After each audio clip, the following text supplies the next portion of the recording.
Well, welcome back. Tonight, Fox Carolina investigates online fantasy sports. They are taking the country by storm.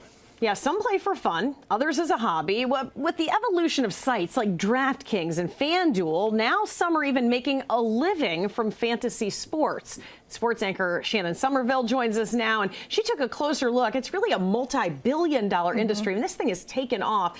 And I know a lot of states looking at regulating it, looking at shutting it down. So it's been a very hot topic. Daily fantasy games dominating the headlines as the debate rages over whether or not they should be legal. But regardless of your beliefs, there's no denying this billion-dollar enterprise is sparking innovation and even changing lives in the Carolinas. You've seen the ads. Daily fantasy games, huge cash payouts with a simple contest. Fantasy Sports Trade Association estimates that 56.8 million people play fantasy sports in the U.S. and Canada, over a 75% increase since 2010. Well, traditional fantasy leagues revolve around the concept of drafting individual players prior to the start of the season and then accumulating points based on how well those players do throughout the course of the year. But in daily fantasy, you can enter on one day and get cash prizes that very same day that you enter. Business is booming. Experts believe that daily games generate around $2.6 billion in entry fees per year. But recently, the industry's come under scrutiny, drawing attention from lawmakers across the country. It was even addressed in one of the recent Republican presidential debates. Isn't that the definition of gambling, and should the federal government treat it as such? Well, first of all, I'm 7-0 in my fantasy football league. The fundamental question at the root of the issue, is it luck or is it skill? Ben Moyer argues it's a little bit of both. For him, what started out as a hobby played merely for pride with fraternity brothers at the University of South Carolina is now a full-time career. This was finally the opportunity where it was like, hey, I'm good at this, it's fun, there's money to be made, so I went for it. Moyer spends up to 70 hours a week doing research on players and accumulating stats to build his perfect team. It is no doubt like a game of skill. Is there luck involved? Absolutely. I mean, there's people out here fishing, like say you were a professional fisherman, there's luck involved with that. But for Ben, it's not just about the money.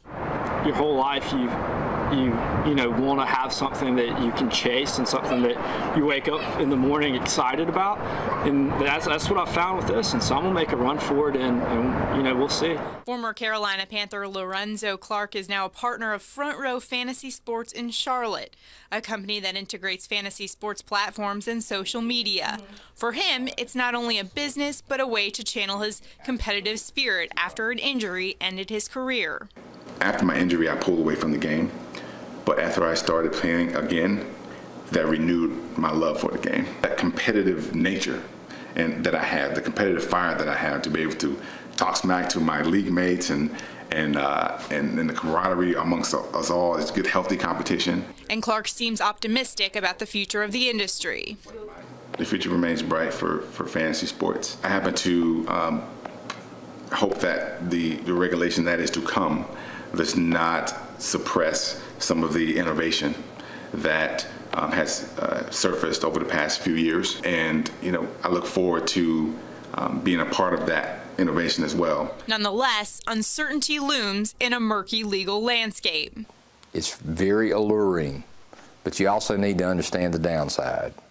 Upstate Senator Larry Martin believes the loophole that skill is required to play allows these companies to operate legally in South Carolina, but he still thinks it's gambling. I don't think the law ought to go around trying to, punish anyone for doing that, but when you have professional team sports involvement on the level that we're beginning to see with this enterprise, it does make you question just how legitimately this thing is being run. Anytime big money like this is pouring into something, it's going to have to be regulated, and there's going to have to be some oversight of it. And really only the federal government can do that at that level, in my opinion. Not all agree on how to regulate the business, if at all, but one point that everyone can agree on, just do your homework before you click enter. If you want to just do it just for fun and hope that you make money, I mean, just play no more than you feel comfortable losing and just have fun with it, because it is a lot more fun to watch the games when you have a fantasy team to pull for. Right now, daily fantasy games are legal in the state of South Carolina, but a lot of other states are challenging that loophole that Senator Martin talked about.